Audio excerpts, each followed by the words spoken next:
Assalamualaikum warahmatullahi wabarakatuh. Salam sejahtera, kawan baik Nur Iswan Channel semua. Kali ini kita akan membaca statement dari Pak Jokowi bahwa 2024 itu adalah jatahnya Pak Prabowo. Pernyataan Pak Jokowi ini kontan saja memicu keramaian di ruang publik, terutama ruang publik politik, karena ditafsirkan sebagai ungkapan restu atau pernyataan dukungan secara terbuka kepada Pak Prabowo. Jadi kontan saja pernyataan ini melahirkan pro dan kontra. Karena sebagai presiden, Pak Jokowi menunjukkan sikapnya. Walaupun di beberapa kesempatan yang lain ya Pak Jokowi mengendorse banyak figur juga. Tapi endorsement atau dukungan kepada Pak Prabowo ini menjadi lain. Salah satunya karena Pak Prabowo itu di beberapa survei itu kalau tidak nomor 1 ya nomor 2, kalau tidak nomor 3. Di beberapa survei malah Pak Prabowo memuncaki. Nah, kita tidak akan membahas lebih lanjut pernyataan itu, tetapi yang kita akan soroti memang figur Pak Prabowo ini tetap mendapat tempat di masyarakat sudah lama gitu. Mungkin sejak Pak Prabowo itu berkarir di TNI, kalau tidak salah ya puncak karirnya itu menjadi Danjen Kopassus. Sayangnya karir TNI-nya berakhir, kemudian pada saat reformasi, kemudian tidak sempat jadi Panglima Utama Kesatuan Angkatan Darat atau Kasad, bahkan tidak sempat juga, kalau tidak sempat jadi Kasad ya tidak sempat juga menjadi Panglima, padahal impian setiap prajurit adalah menjadi Panglima di levelnya atau di kesatuannya. Nah, setelah berkarir di militer, selanjutnya Pak Prabowo itu menjajal dunia politik.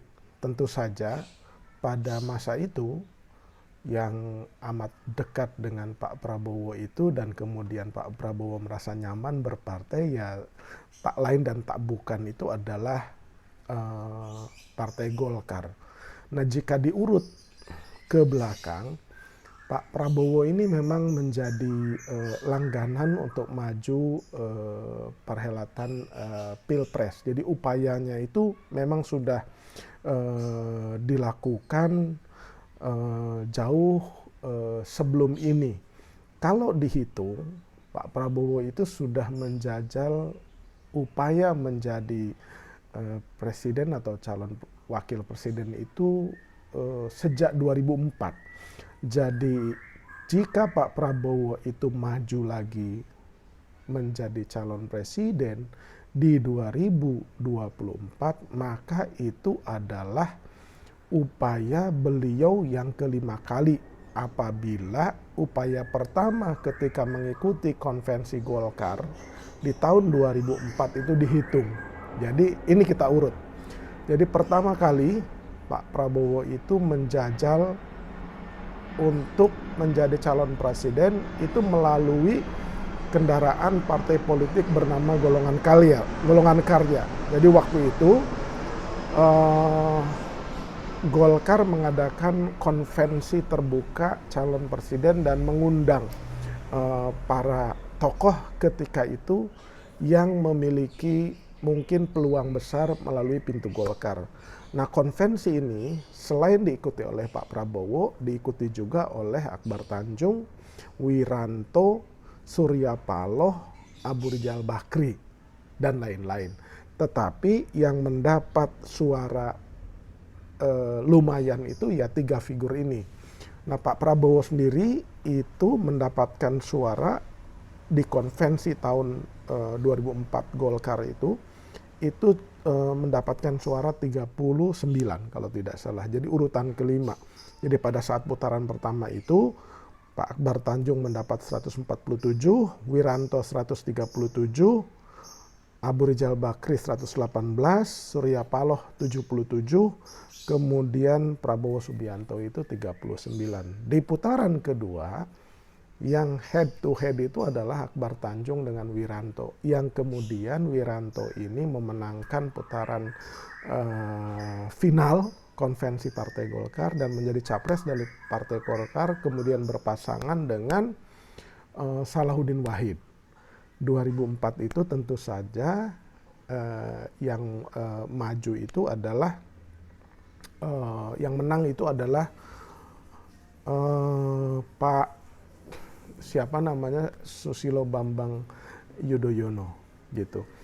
Nah, di 2009 ya kan, 2009 Pak Prabowo maju lagi menjadi calon presiden berpasangan dengan Ibu Megawati, tetapi 2009 itu Prabowo mengalah dengan menjadi calon wakil presidennya Bu Megawati. Nah, 2009 itu tentu saja yang menang ya Pak SBY berpasangan dengan Pak Budiono. Nah, kemudian di tahun 2014 lagi-lagi Pak Prabowo, berarti ini kesempatannya yang ketiga, di 2014 itu berpasangan dengan cawapresnya Hatta Rajasa. Ya kan, Prabowo Hatta Rajasa melawan siapa? Melawan Jokowi yang berpasangan dengan Yusuf Kala yang kemudian dimenangkan oleh Jokowi JK. Nah, di 2019 ya kan maju lagi Pak Prabowo, tapi kali ini cawapresnya Sandiaga Uno. Ya kan? Melawan siapa? Melawan Jokowi yang berpasangan dengan Kiai Haji Ma'ruf Amin. Nah, di 2024 mendatang sekarang mungkin sedang berhitung, ya kan, yang penting sudah mendapat endorsement dari Pak Jokowi. Nah, sekarang Pak Jokowi main mata dengan Pak Prabowo untuk berpasangan dengan siapa cawapresnya. Nah, cawapresnya ini apakah dengan Caimin, apakah dengan Mbak Puan, ataukah dengan yang lain, dinamikanya masih terus berkembang. Tetapi bagaimana peluangnya, apakah memang 2024 itu memang jatahnya Pak Prabowo menjadi presiden, tentu saja itu question mark.